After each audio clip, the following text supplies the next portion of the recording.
आज हम लोग सॉल्व करेंगे दिसंबर 14 साइंस के क्वेश्चंस को, सीटेट के साइंस के क्वेश्चंस को। क्वेश्चन नंबर 61 है, read the following statement in the context of law, theory and science.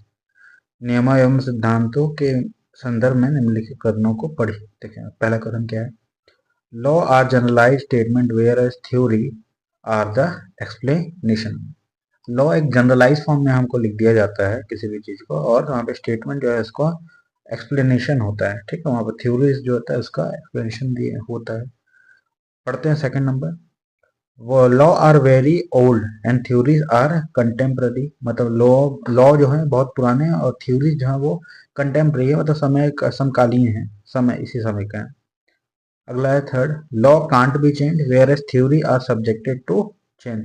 Law बदल नहीं सकता है और थ्योरी चांस होता है कि वो बदले। तो अगर हम लोग देखें इसका आंसर होगा option number 1, S1 is true और S2 and S3 is false. देखिए क्यों, लॉ जो है किसी भी चीज को जनरलाइज करके लिखा जाता है और जो स्टेटमेंट है उसके बारे में कंप्लीट थ्योरी बताता है। वहीं पर law old and theory are contemporary. ठीक है, ऐसा नहीं है, थ्योरीज भी ओल्ड है और लॉ भी ओल्ड है और कंटेम्प्रेरी दोनों ही हो सकते हैं। और लॉ चेंज भी होते हैं, सब्जेक्टेड टू चेंज। ठीक है, लॉ भी चेंज हो सकते हैं और थ्योरी भी चेंज होती है अगर कोई नया डाटा हमको मिलता है या फिर कुछ नया ऑब्जर्वेशन देखने को मिलता है तो इसलिए हमारा ऑप्शन नंबर यहाँ पे 1 ही करेक्ट है। अगले क्वेश्चन में बढ़ेंगे हम लोग। लिखा है which of the following statements are true. Crystallization is a chemical change. बोलता है क्रिस्टलाइजेशन एक केमिकल चेंज है, नहीं है। जैसे कि आइस है, आइस क्या है, क्रिस्टल है, किसका, वाटर का। ठीक है, क्रिस्टल। तो भाई ये कैसा है, केमिकल चेंज नहीं है, ये क्या है, फिजिकल चेंज है। इसको हम वापस से उस फॉर्म में ला सकते हैं। तो पहला ऑप्शन गलत हो गया। दूसरा, photosynthesis is a chemical change. हाँ, ये फोटोसिंथेसिस केमिकल चेंज है, फूड बन जाएगा। उसके बाद ripening of fruit is physical change, नहीं ये गलत है। ठीक है, फल पक जाएगा तो वापस उसको कच्चा नहीं किया जा पाएगा। Formation of curd from milk is a chemical change. हाँ, तो ये सही है। ऑप्शन नंबर बी और डी कहाँ पे मिल रहा है, ऑप्शन नंबर 2 में मिल रहा है, तो यही हमारा आंसर। 63 नंबर है, while ice melt eight 0 degree Celsius इस टेम्परेचर। जब आइस जो है, ठीक है, 0 डिग्री सेल्सियस पे क्या कर जाएगा, मेल्ट करेगा, तो उसका टेम्परेचर क्या होगा। टेम्परेचर जो है इसमें पहला ऑप्शन देखते हैं, इंक्रीजेस, डिक्रीजेस, रिमेन सेम। पहले इंक्रीज होगा और उसके बाद सेम रहेगा। ठीक है, ऐसा कुछ नहीं होगा। अगर हम ऐसा होगा जब आइस और चेंज करेगा वाटर में, तो क्या होता है, जो सारा हीट है वो क्या होता है, उसके स्टेट, मतलब जैसे आइस से ये वाटर में बदलने के लिए चेंज होगा सारा का सारा जो हीट है। तो इसलिए टेम्परेचर उस समय पर सेम बना रहेगा। अगला question 64, nichrome is heating element use in devices like electric toaster and electric geyser. Nichrome has high melting and low resistivity. नहीं, लो रेजिस्टिविटी नहीं हो सकता है। ठीक है ना, अगर कम वो प्रतिरोधकता दिखाएगा वो हीट नहीं हो पाएगा। ठीक है, इसलिए उसको कैसे चाहिए, हाई रेजिस्टिविटी होनी चाहिए उसकी।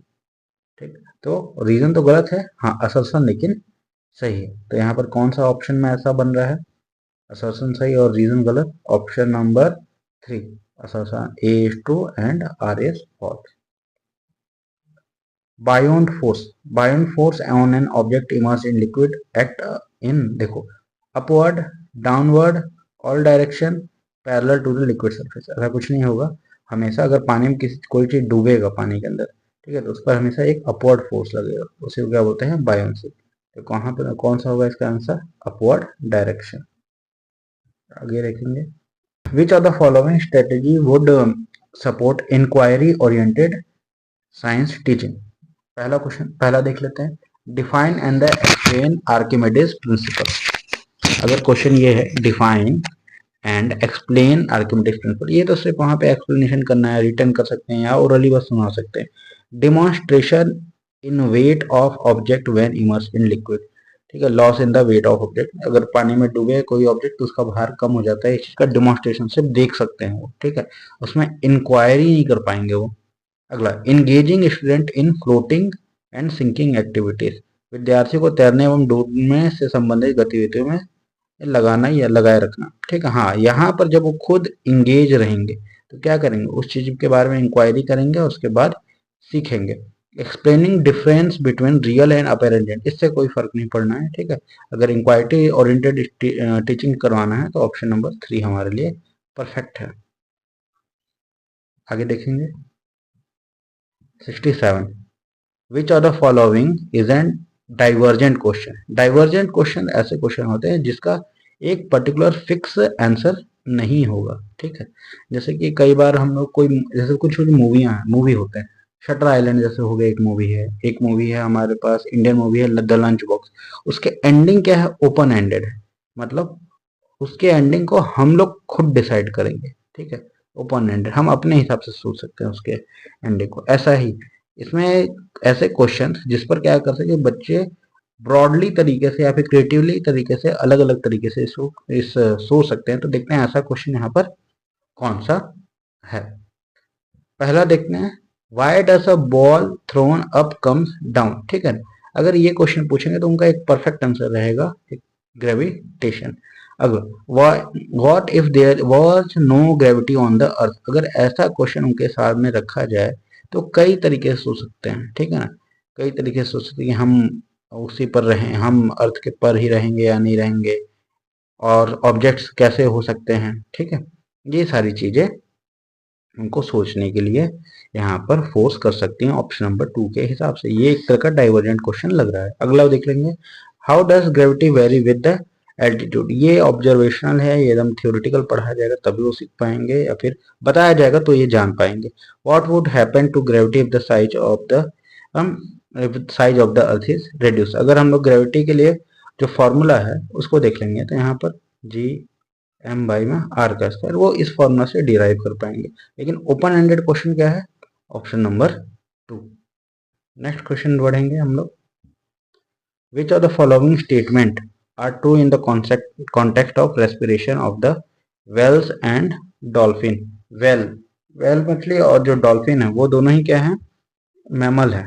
समुद्र में जो ऑक्सीजन घुला हुआ है उसको नहीं ले पाते हैं, वो कुछ कुछ समय पर क्या होते हैं, पानी के सरफेस पर आते हैं और वहां पे सांस लेते हैं। तो यहाँ पर देख लेते हैं क्या है, तो ऑप्शन नंबर ए, हाँ, they can not use dissolve oxygen, तो ये ठीक है, नहीं कर पाएंगे। अगला, दे हैव गिल्स, गिल्स नहीं होते हैं उनके पास, ठीक है, इसलिए उनको सरफेस पे आना, लंग्स होते हैं उनके पास। दे हैव लार्ज नॉस्ट्रल्स, ये भी सही है। They often come up to water surface to breathe, ये भी सही है। तो यहाँ पर कौन सा हो जाएगा, ए, सी और डी वाला। ए सी डी कौन सा नंबर, ऑप्शन नंबर 2 में है, तो यही हमारा आंसर है। अगला क्वेश्चन देख लेंगे हम लोग 67, Sunita take 0.5 gram of sodium carbonate in test tube and add 5 ml of dilute HCl acid. She passes the gas produced in the above reaction to the lime water. अगर sodium carbonate हम लोग देख लें तो Na2CO3 होता है, Na2CO3। ये रहा क्वेश्चन, Na2CO3 सोडियम कार्बोनेट को ऐड किया गया है किसमें, HCl में, तो क्या बन रहा है NaCl, H2O और CO2। जब उसी गैस को, जो गैस वहां पे प्रोड्यूस हो रहा है CO2 लिखा हुआ है, on passing the carbon di gas और evolve through lime water, lime water में जब पास करवाएंगे तो क्या बन जाएगा, कैल्शियम कार्बोनेट, वाई प्रीसिपिटेट के फॉर्म में। तो देखेंगे जो जिस ऑप्शन में ये वाला केमिकल इक्वेशन होगा वही हमारा आंसर हो जाएगा। ऑप्शन नंबर 2, ये हमारा सेम टू सेम वही इक्वेशन है, ठीक है। देखिए NaCO2 यहाँ पर भी है, HCl है, NaCl बन रहा है, H2 बन रहा है, CO2 बन रहा है। इस CO2 को लाइम वाटर CaOH2 से पास करवाया गया तो यहाँ पे कैल्शियम कार्बोनेट बन गया और पानी। तो ऑप्शन नंबर 2 हमारा आंसर हो जाएगा। अगले क्वेश्चन को देखते हैं, लिखा गया है, complete the following table. Atomic number दिया गया है, mass number, number of electron, number of proton, number of neutron, ठीक है। मास नंबर, मास नंबर होता है, द्रव्यमान संख्या होता है प्रोटॉन प्लस न्यूट्रॉन, ठीक। और number of proton equal to होता है number of electron,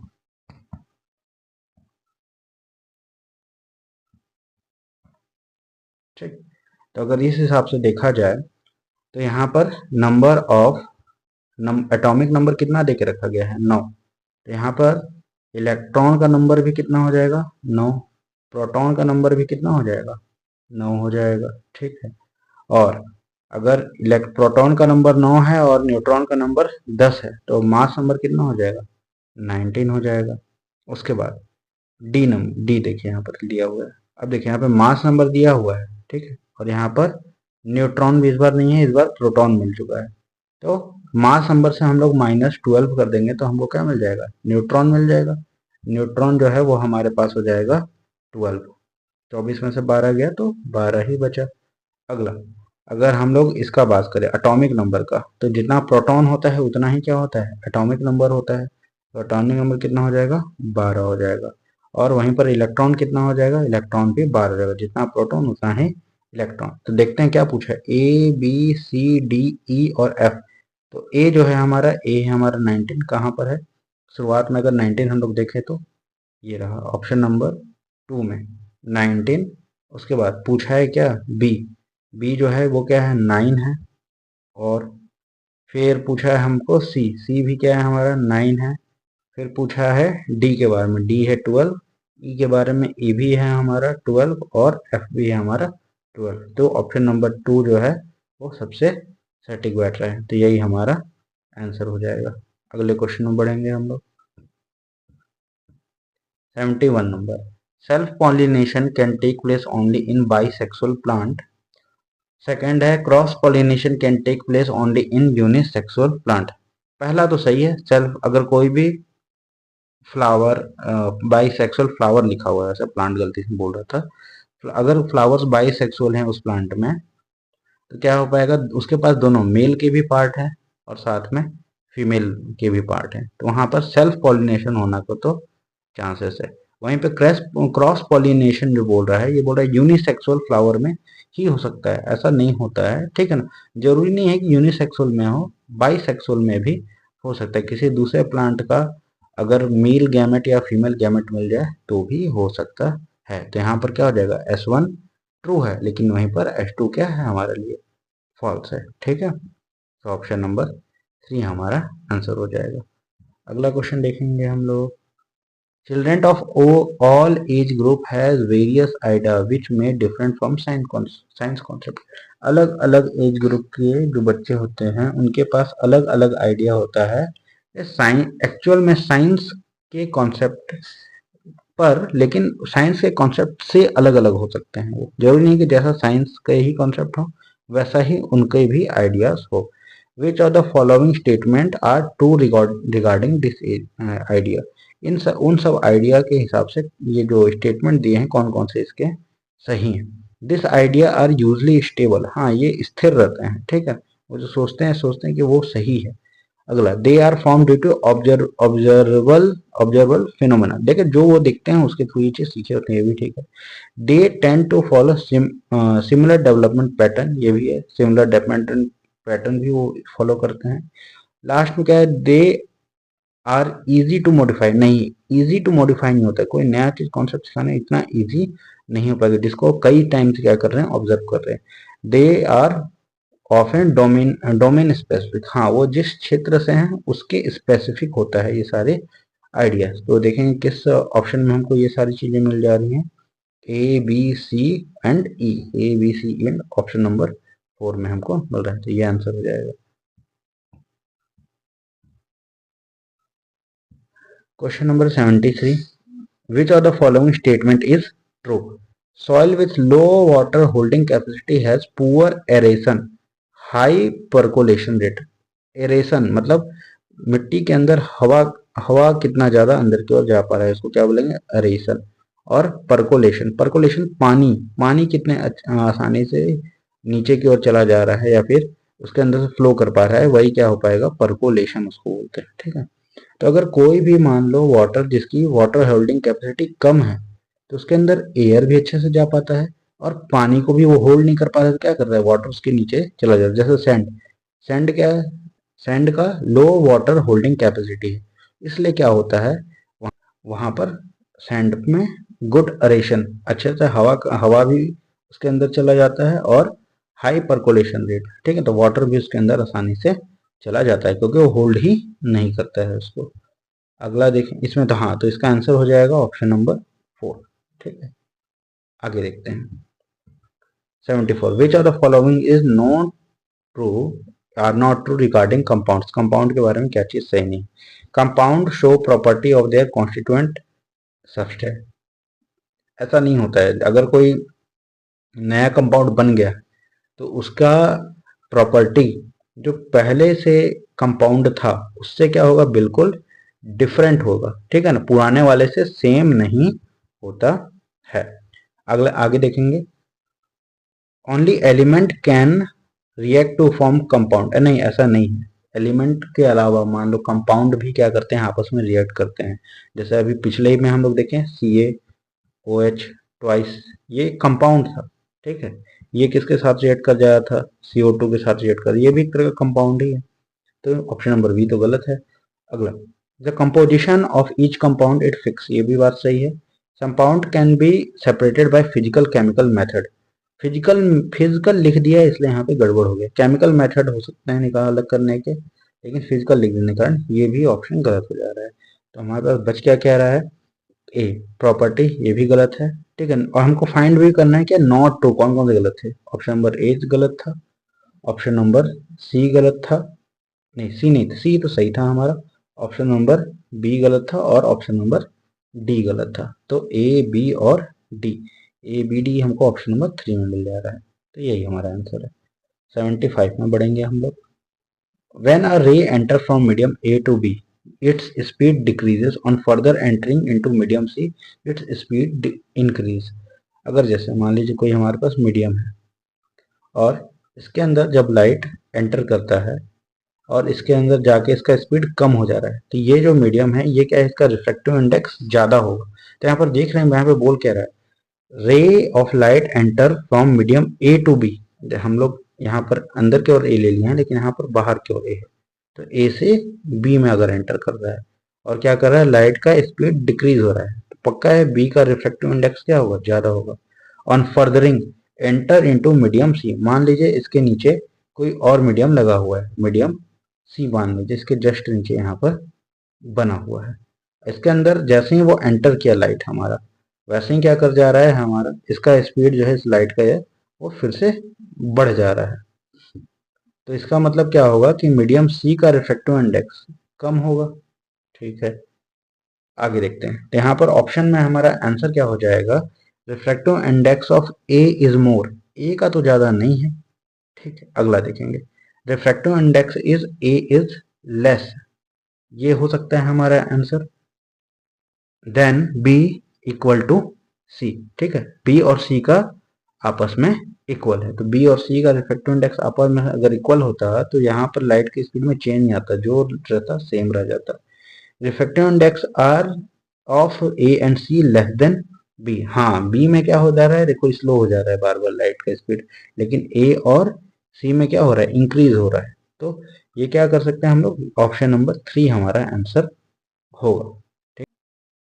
next question में, fill in the blank, hormone regulate carbohydrate, protein, fat metabolism in body, it's secreted by gland, fill in the blank gland, and in our diet impact the functioning of this gland। अगर हमारे देखा जाए तो कौन regulate करता है carbohydrate, protein और metabolism, इसको हमारा थायरोक्सिन रेगुलेट करता है। कौन सा ग्लैंड प्रोड्यूस करता है इसको, थायराइड ग्लैंड प्रोड्यूस करता है। और थायराइड ग्लैंड के लिए क्या जरूरत है, आयोडीन की जरूरत पड़ेगी। तो ऑप्शन नंबर हमारा 3 आंसर है। क्वेश्चन नंबर 77 को देखते हैं, following activity is in class the 7th student are given 4 iron bar out of which 2 are bar magnet, they are asked to identify bar magnet, which of the following process skill can be promoted from this activity। देखते हैं क्या क्या बोला है, observation, formulating hypothesis, measuring. यहाँ पर hypothesis formulate वो नहीं कर पाएंगे, ठीक है, और मेजर भी नहीं कर पाएंगे। ऑब्जर्वेशन, क्लासिफिकेशन, हाँ ये चीज सही, ये आंसर एकदम सही है, ठीक है। ऑब्जर्वेशन कर पा रहे हैं कि कौन सा चीज इसमें बार मैग्नेट है और कौन सा नहीं है। क्लासिफाई कर पा रहे हैं, दोनों उन सबको अलग अलग भी करना है इनको, और साथ में उसमें से इन्फरेंस मतलब कंक्लूजन भी इन लोग बना पा रहे हैं। देखो मैनेजमेंट यहाँ नहीं कर पाए, कम्युनिकेशन भी नहीं कर पा रहे हैं, एस्टिमेशन ये भी नहीं हो पा रहा है, तो ऑप्शन नंबर 2 ही हमारा आंसर होगा। Question 78, on the basis of the following identify substance which give flame. Flame अगर ए देखें सॉलिड है और जो बर्न होता है वेपराइज नहीं होता, वेपर नहीं प्रोड्यूस करता है, वाष्प नहीं बनाता है। बी जो है लिक्विड है लेकिन जलने पर वाष्प बनाएगा। सी लिक्विड सॉलिड है लेकिन जलने पर वाष्प बनाता है। वहीं पर डी लिक्विड है लेकिन जलने पर वाष्प नहीं बनाएगा। यहाँ पर सिंपल सा कॉन्सेप्ट है कि जो भी वाष्प बनाएगा वही क्या कर पाएगा, ज्वाला देगा या फिर जलने पर ज्वाला देगा, ठीक है, या फिर फ्लेम देगा बर्न करने पर। तो यहाँ पर ऑप्शन नंबर कौन सा होगा, बी एंड सी। बी और सी जिसमें भी होगा वो, तो ऑप्शन नंबर कहाँ पे 3 है इसमें हमारा बी और सी। अगला क्वेश्चन देखेंगे हम 79, convex mirror are used as rear view mirror in vehicle. ठीक है, कॉन्वेक्स मिरर, हाँ सही बात है, कॉन्वेक्स मिरर का यूज किया जाता है रियर व्यू फील्ड में। उसके बाद लिखा है अगला क्वेश्चन, अगला क्वेश्चन नहीं, रीजन 1 क्या लिखा है, they form erect and enlarge image. Erect और इनलार्ज, इरेक्ट मतलब क्या होता है, ऐसा सीधा, जैसे हम अपने आप को आईने में देखते हैं, तो जैसे हम खड़े हैं वैसा ही इमेज बन रहा है, तो क्या बोलेंगे, इरेक्ट। तो इरेक्ट इमेज तो देता है लेकिन इनलार्ज नहीं देता है। जो इनलार्ज की बात हो जा रही है यहाँ पर, इनलार्ज इमेज वहां पर प्रोड्यूस नहीं होता है। इमेज जो है, जो हमारा गाड़ी का रियर व्यू मिरर है उसमें हमेशा छोटे साइज का प्रोड्यूस होता है। तो रीजन 1 तो गलत हो गया। अगला, दे है वाइडर फील्ड ऑफ व्यू, हाँ वो बहुत बड़े एरिया वाइड फील्ड में वो शो कर सकते हैं मिरर में, ठीक है, तो ये वाला भी सही है। तो ऑप्शन नंबर, अगर ए बोला जाए असर्शन है तो उसका रीजन क्या है, R2। तो यहाँ पर ढूंढेंगे कहाँ पर है, ए इज ट्रू और only R2 is correct explanation of A. तो ऑप्शन नंबर हमको 3 दिख रहा है, ऑप्शन नंबर 3 हमारा आंसर हो जाएगा। अगले क्वेश्चन में बढ़ जाते हैं। क्वेश्चन नंबर 80 है, density of medium A is more than medium B but less than medium C, in which does the sound travel fastest. अगर देख लिया जाए तो क्या क्या बोल के रखा है, density of medium A more than B, A का जो है बी से ज्यादा है डेंसिटी, और साथ में बट लेस देन सी, मतलब सी का डेंसिटी सबसे ज्यादा है। तो देखा जाए तो अगर हम लोग देखें एयर, वाटर और सॉलिड को देख लेते हैं, स्टील, तो सबसे ज्यादा स्पीड तेज किसमें होगा, स्टील में होगा साउंड का। तो ऐसे क्यों, क्योंकि स्टील की डेंसिटी क्या है, सबसे ज्यादा है। तो ऐसे ही हम लोग देखें, और स्पीड जो साउंड है उसको क्या चाहिए, साउंड को मीडियम चाहिए, ठीक है, मीडियम चाहिए, पार्टिकल्स चाहिए मीडियम के, तब वो क्या करता है, ट्रेवल कर पाता है। तो सबसे ज्यादा डेंसिटी किसका है, सी का है, तो सबसे ज्यादा फास्ट भी किसमें ट्रेवल करेगा, सी में। तो ऑप्शन नंबर 3 हमारा आंसर हो जाएगा। आगे बढ़ जाते हैं अब 81, achievement in STEM related courses influence by gender. ठीक है, STEM मतलब क्या, science technology engineering and mathematics. इसमें जो रिलेटेड कोर्सेज हैं वो जेंडर के द्वारा इन्फ्लुएंस हो जाते हैं। तो ऐसा है क्या, ऐसा नहीं है। तो पहले देख लेते हैं कि ए जहाँ पे फॉल्स लिखा हुआ है, तो ए फॉल्स इसमें भी नहीं है, इसमें भी नहीं है, एज टू, ए फॉल्स तो यहीं लिखा है, तो यही होगा आंसर। लेकिन रीजन भी पढ़ लेते हैं, problem solving strategy used by boys and girls are different, ऐसा नहीं होता है, ऐसा कुछ नहीं है। और ऑप्शन नंबर 4 हमारा आंसर होगा। 82, मैच द फॉलोइंग है, अडेप्टेशन ऑफ पर्पज। जैसे लार्ज सर्कुलर लीफ, अगर किसी के पास लार्ज सर्कुलर गोल लीव्स है तो उसको मदद किस में करेंगे, इसमें से देखते हैं। Help in protecting against decay, ऐसा नहीं है। Help in offering resistance to water current, ऐसा नहीं है। हेल्प इन प्रोवाइडिंग बायोन्सी, हाँ अगर सरफेस बड़ा है तो उस पर अपवर्ड फोर्स भी क्या लगेगा, ज्यादा लगेगा, ठीक है। तो 4 का क्या, ए का क्या हो जाएगा, 3 हो जाएगा। आगे देखेंगे वैक्सी कोटिंग। वैक्सी कोटिंग जो होता है ये डीके होने से, उसको जल्दी से सड़ जाने में से रोकने में मदद करता है। तो ये क्या हो जाएगा, ऑप्शन नंबर यहाँ पर हो जाएगा बी। उसके बाद स्टेम हैविंग लार्ज टनल, अगर खोखले स्टेम होगा उसके अंदर खाली है, ठीक है, एंड होल्स, अगर खोखले स्टेम है तो ये क्या करेगा, इसको पानी के ऊपर फ्लोट करने में मदद करेगा। तो यहाँ पर क्या हो जाएगा, ऑप्शन नंबर 4, ये हो जाएगा सी। उसके बाद रिबन लाइक लीव, बच क्या गया इसके अंदर, बच गया है help in offering resistance to the water current. तो ऑप्शन नंबर हमको क्या दिख रहा है, ये सारी चीजें ऑप्शन नंबर 4 में हमको दिख रहा है, तो यही हमारे लिए आंसर होगा। अगला question 83, which of the following statement is are true regarding relative capacity of relative reactivity of the metal। Reactivity series यहाँ साइड में दिख रहा है, उसके हिसाब से ही आंसर देना है। Zinc is more reactive than iron but less reactive than aluminium, तो ये बात सही है, देख भी सकते हैं हम लोग टेबल में। अगला sodium is more reactive than potassium and calcium, calcium से तो ज्यादा रिएक्टिव है लेकिन पोटेशियम से ज्यादा नहीं है, तो ऑप्शन नंबर बी गलत हो गया। Aluminium is more reactive than magnesium, नहीं, मैग्नीशियम क्या है, ज्यादा रिएक्टिव है, ठीक है, मैग्नीशियम ज्यादा रिएक्टिव है इन कंपेयर विथ एल्युमिनियम। तो क्या है, बी और सी दोनों ही गलत हो गया, तो ऑप्शन नंबर ए बच रहा है, तो ओनली ए हमारा आंसर है। अगले क्वेश्चन में बढ़ेंगे अब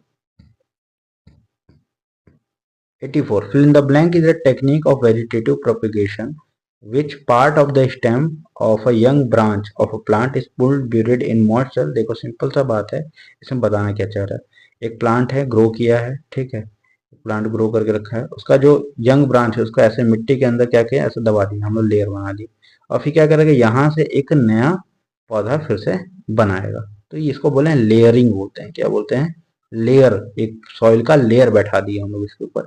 और ये किस में होगा, देखिए लेयरिंग का ऑप्शन भी एक ही है सिर्फ, ये जैस्मिन में, तो जैस्मिन ये आंसर हो जाएगा ऑप्शन नंबर 4। अगले क्वेश्चन में बढ़ जाएंगे हम लोग 85 number, arteries have thick elastic wall compare to veins. देखिए आर्टरीज के थ्रू ना जब हार्ट से हाई प्रेशर पे ऑक्सीजन वाला ब्लड निकलता है, ठीक है, वो पूरे बॉडी तक लेके जाने का काम किसका रहता है, आर्टरीज का काम रहता है। तो हाई प्रेशर से जो है हार्ट इसको ब्लड भेजता है, इसलिए इसके वॉल्स को क्या होना पड़ता है, थिक, मोटे होते हैं, और क्या होते हैं, इलास्टिक वॉल्स होते हैं इसके। क्लियर है, ये बात सही है, असर्शन सही है। The pressure of blood in arteries is low, नहीं, आर्टरीज में ब्लड का प्रेशर बहुत ज्यादा हाई होता है, वीन में बल्कि क्या होता है, प्रेशर बहुत कम होता है, ठीक है। तो रीजन तो गलत हो जा रहा है लेकिन असर्शन सही है, तो कहां पर है ऐसा, A is true, R is false, option number 3 में हमको दिख रहा है ये। अगला क्वेश्चन देखेंगे अब, क्वेश्चन है which are the following statement is true regarding to of the function of bile juice in human digesting system. It make the partially digested food coming from stomach alkaline, ठीक है ना, मतलब base जैसा बना देता है, बात सही है। जैसे जो भी फूड हमारा स्टमक से आता है उसको क्या मिल चुका रहता है, HCl एसिड रहता है, ठीक है, HCl एसिड एसिडिक को बन गया रहता है। बाइल जूस क्या करता है, उसको अल्कलाइन बनाने में मदद करता है, क्योंकि जो हमारा पेनक्रिएटिक जूस है, जो भी पेनक्रियास से यहाँ पर जूसेस आते हैं, वो सिर्फ और सिर्फ किस मीडियम में काम करते हैं, बेसिक मीडियम में काम करते हैं। तो हाँ, बाइल जूस क्या करता है, जो डाइजेस्टेड फूड है स्टमक से जो आ रहा है उसको क्या बना देता है, अल्केलाइन, ठीक है ना, मतलब बेसिक बना देता है।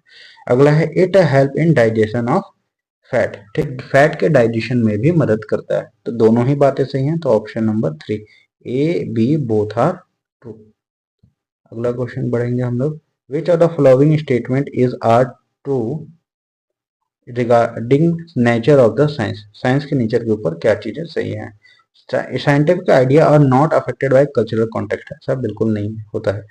There is no single scientific method, हाँ ये बात सही है कि कोई एक फिक्स साइंटिफिक मेथड नहीं है, तो क्या होगा, ए फॉल्स हो जाएगा लेकिन बी करेक्ट हो जाएगा, तो A false, B is true. अगला देख लेंगे हम लोग, which are the following have the most scope for promoting art integrated learning in science. अगर आर्ट से जुड़ा हुआ लर्निंग करवाना है साइंस में तो क्या सबसे आसान तरीका है, इसमें प्रोजेक्ट एंड पोर्टफोलियोज के थ्रू हम लोग सबसे आसानी से करवा सकते हैं, ठीक है, तो ये ऑप्शन नंबर हमारा 2 हो जाएगा आंसर। नेक्स्ट क्वेश्चन में बढ़ेंगे, which of the following statement is correct, ये बताना है। The normal temperature of human body is 37 degree Celsius, ये भी ठीक है। Heat flow from higher temperature to lower temperature, ये भी ठीक है। और ये दोनों क्या ऑब्जर्वेशन नहीं है, ये दोनों ऑब्जर्वेशन से देखे गए हुए कंक्लूजन से, इन्फरेंस जिसको बोलेंगे हम लोग, तो ऑप्शन नंबर 2 हमारा आंसर होगा। 90 नंबर देख लेंगे हम लोग, which of the following should be the purpose of open book assessment in science. to reduce fear of assessment in learners, to gauge conceptual understanding of learner. उसके बाद to score more marks in test, to give opportunity to explore the book. ठीक है, to score more marks in test, ये हमारा इसमें सीधा सीधा purpose होगा अगर हम उसको ओपन बुक असेसमेंट करवाएंगे। थोड़ा एनालिसिस कर लेते हैं कहाँ से किस किस क्लासेस तक के क्वेश्चंस थे। क्वेश्चन नंबर 61 ये पेडागोजी से जुड़ा हुआ क्वेश्चन था, आगे देखेंगे हम लोग। क्वेश्चन नंबर 62 ये जो है हमारा फिजिकल चेंज केमिकल चेंज, ये 9th में है ऐसा क्वेश्चन। 63 देखेंगे जो टेम्परेचर का चेंज, ये 11th में है। 64 ये जो है हमारा 10th का क्वेश्चन है। 65 ये 9th में है। 66 पेडागोजी से जुड़ा हुआ है। 67 ये भी पेडागोजी से जुड़ा हुआ क्वेश्चन है। 68 ये जो है ये 10th से में है ये वाला क्वेश्चन। अगला देखेंगे 69 ये भी 10th में है। 70 ये 9th से के क्वेश्चन है। 71 ये 10th का क्वेश्चन है। 72 ये जो है ये पेडागोजी से जुड़ा हुआ है। 73 ये सिंपल, ये 6th-7th में भी इसके कॉन्सेप्ट हैं, इसको देख सकते हैं हम लोग। इसमें जो नाम है उसके बारे में पता होना चाहिए, अगर नाम के बारे में पता है तो हम आसानी से आंसर दे देंगे। 74 ये जो है हमारा 9th में है ऐसे क्वेश्चन। 75 ये हमारा 10th का है। 76 ये है 10th में, 9th में नहीं, ये 10th में है। 77 ये है, इसमें तो ये पेडागोजी से जुड़ा हुआ है, पढ़ के भी आपके जवाब दे पाएंगे हम लोग। 78 ये 9th में है ये क्वेश्चन। 79 ये क्वेश्चन 10th का है। 80 ये क्वेश्चन 9th में है। 81 ये पेडागोजी से जुड़ा हुआ क्वेश्चन है। 82 ये 9th में भी है 10th में भी, मोस्टली 9th का है, 9th में इसमें ज़्यादा कॉन्सेप्ट है इसके अंदर। अगला 83 ये 10th में है। 84 ये भी 10th का क्वेश्चन है। 85 ये भी 10th का क्वेश्चन है। 86 ये 10th का क्वेश्चन है। 87 ये पेडागोजी से जुड़ा हुआ है। 80 भी पेडागोजी से जुड़ा हुआ है। 89 ये जो है हमारा 11th और 11th से ही मोस्टली है, ठीक है, और बाकी पढ़ के भी इसको हम लोग जवाब दे सकते थे। 90 ये भी पेडागोजी से जुड़ा हुआ क्वेश्चन है। तो ऐसे देखा जाए तो सारे 14 दिसंबर साइंस के सारे क्वेश्चंस हो चुके हैं। यहाँ पर ज़्यादातर क्वेश्चन हमको किसके मिले, 9th और 10th। एनसीईआरटी बुक को अगर हम लोग कवर कर लेंगे तो काफ़ी कुछ हमारा फ़ायदा हो जाना है। तो अगर वीडियो को अच्छा लगा और वीडियो आपके लिए इंफॉर्मेटिव है तो चैनल को सब्सक्राइब करिए, ऐसे ही वीडियोस और भी आगे आते रहेंगे। Thank you.